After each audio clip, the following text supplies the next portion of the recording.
Ved I, hvor man kalder en kvindelig gartner? Nå, det ved I måske ikke. I har måske tid til at tænke over det.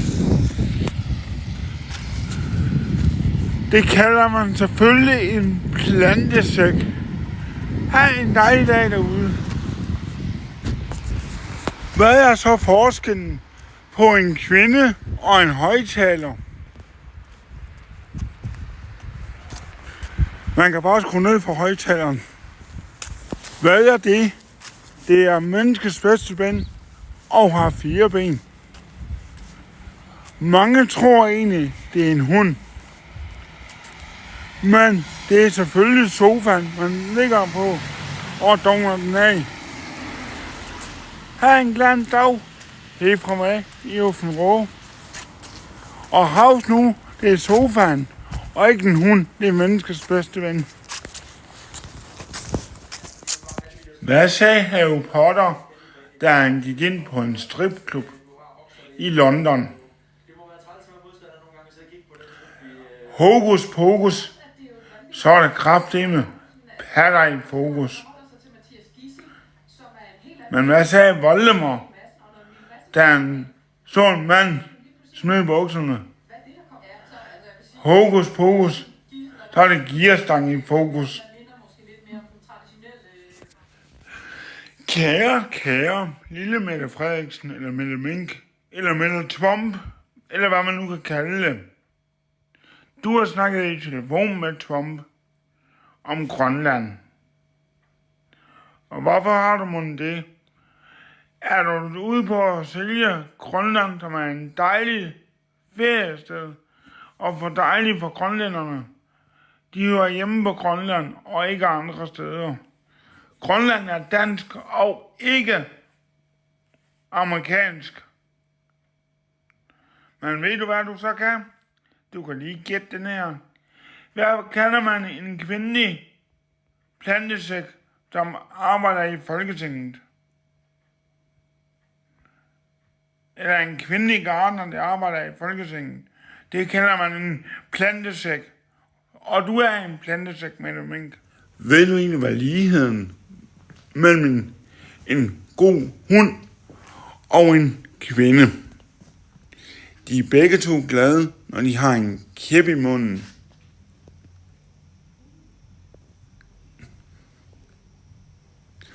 Hvad er det, der så optager 12 parkeringspladser? Det er 6 kvindelige fører. Nu kommer der en vittighed kun til jer kvinder, og I må tænke over den, hvis I vil. Hvad kalder man en kvinde i en bil?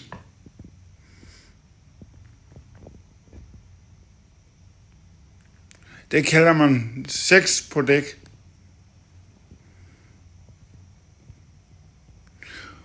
Og husk nu lige, at det var dagens joke. Ha' en god dag. Så er det en joke til håndværkerne. Hvorfor gik håndværkeren til lægen?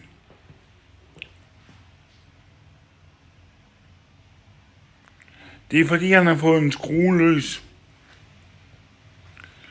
Hvordan forhindrer man en håndværker til at stjæle? Man smider bare låget på. Hvad har du, når du står med 2 kugler i din hånd?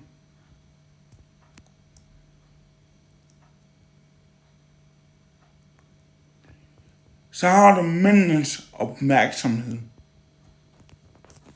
Nu fik Mette Frederiksen en plads på lokummet. Det var godt, hr. Larsen eller hr. Pelle. Der hører hun også hjemme. Hvad har Putin for Rusland, Trump for USA, Mette Frederiksen og Lars Løkke til fælles? To af dem er i den danske børnehavsregering. Trump og Putin er statsleder, men alle 4 burde gå i en børnehave. Hvad laver en edderkop, når han keder sig? Det ved I måske ikke. I kan måske tænke over det nu, når det er weekend. Den går selvfølgelig på nettet og kigger, om der er noget nyt og spændende.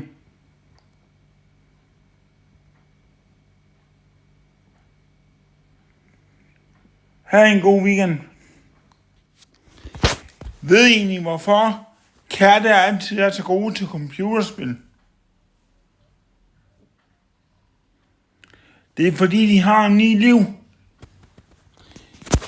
Jeg ved egentlig godt, at FCK, de vandt sidst. Men hvordan husker FCK sjældent sejr? De kigger der selvfølgelig på YouTube. I hvilken måned taler de brokkede høns mindst? Og det er hønsene ude i hønsegården.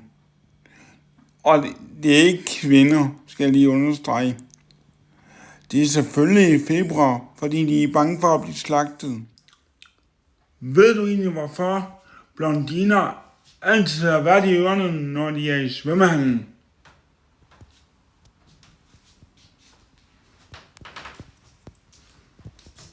Fordi de er bange for at blive hjernevasket.